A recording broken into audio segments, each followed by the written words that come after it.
Hi అండి అందరికీ. ఇవాళ రాగి జావ చేసి చూపిస్తున్నాను. చాలా ఈజీ చేసుకోవడం. ముందుగా 2 గ్లాసులు నీళ్లు తీసుకోండి. ఒక పాన్లో నీళ్లు వేసి వేడెక్కించాలి. అవి బాగా వేడెక్కాలండి. ఈలోగా ఒక చిన్న గిన్నెలో 3-4 స్పూన్లు రాగిపిండి వేసుకోండి. ఈ రాగిపిండిని కొంచెం నీళ్ళు వేసి ఉండలు కట్టకుండా కలుపుకోవాలండి. ఒక పావు గ్లాసు నీళ్ళు వేసుకోండి. వేసుకుని స్పూన్తో ఉండలు లేకుండా చక్కగా కలిగి పెట్టుకోండి. అలా అయితేనే మనకి రాగి జావ చాలా స్మూత్గా వస్తుందండి.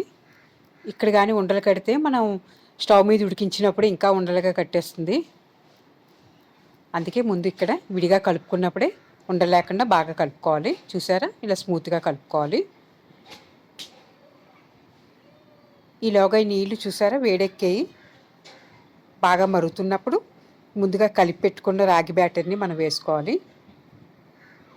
స్లోగా వేసుకుంటూ కలుపుతూ ఉండాలండి, లేకపోతే అడుగున అంటేస్తుంది, మాడిపోతుంది కూడా. చిక్కబడి వరకు, అలాగే మనం వేసిన రాగి పిండి కుక్ అయ్యే వరకు కూడా కలుపుతూ ఉండాలి. అది మొత్తం ఉడకాలండి రాగి పిండి, లేకపోతే పచ్చిగా ఉంటుంది, సరిగ్గా డైజెషన్ అవ్వదు. ఉడకనివ్వండి.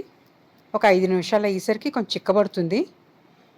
కావాల్సిన కన్సిస్టెన్సీ వచ్చాక స్టవ్ ఆఫ్ చేసి బాగా చల్లారనివ్వండి. ఇప్పుడు దీన్ని ఒక గ్లాసులో వేసుకోండి.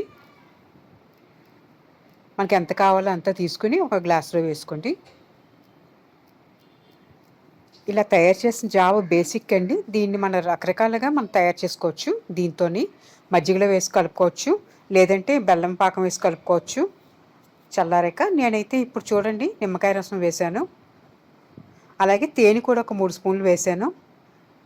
తేనె చాలా శక్తిని ఇస్తుంది కదా, ఇన్స్టెంట్ ఎనర్జీని ఇస్తుంది. రాగి పిండిలో ఐరన్, కాల్షియం ఇవన్నీ ఉంటాయి. చాలా శక్తిని ఇస్తుందండి సమ్మర్లోని. అలసటను పోగొడుతుంది. అందుకే నేను నిమ్మరసం తేనె వేసి కలుపుకున్నాను. బాగా కలుపుకోవాలి. కలుపుకొని డిష్ అవుట్ చేసుకోవాలండి. మనం ఎందులో అయితే సర్వ్ చేస్తామో ఏదైనా ఒక గ్లాసులో కానీ మగ్గులో కానీ వేసుకోండి. వేసుకుని కూల్ అవనివ్వండి. ఫ్రిడ్జ్లో కూల్ చేయండి. కూల్ అయ్యాక పుదీనా ఆకులు వేసుకుని సర్వ్ చేయండి. చాలా టేస్టీగా ఉంటుంది. మనం ఎక్కడికి బయటికి వెళ్ళినా సరే బాటిల్లో వేసి పట్టుకెళ్ళొచ్చు. తప్పకుండా చేసి చూడండి. ఎలా వచ్చిందో కామెంట్ బాక్స్లో చెప్పండి.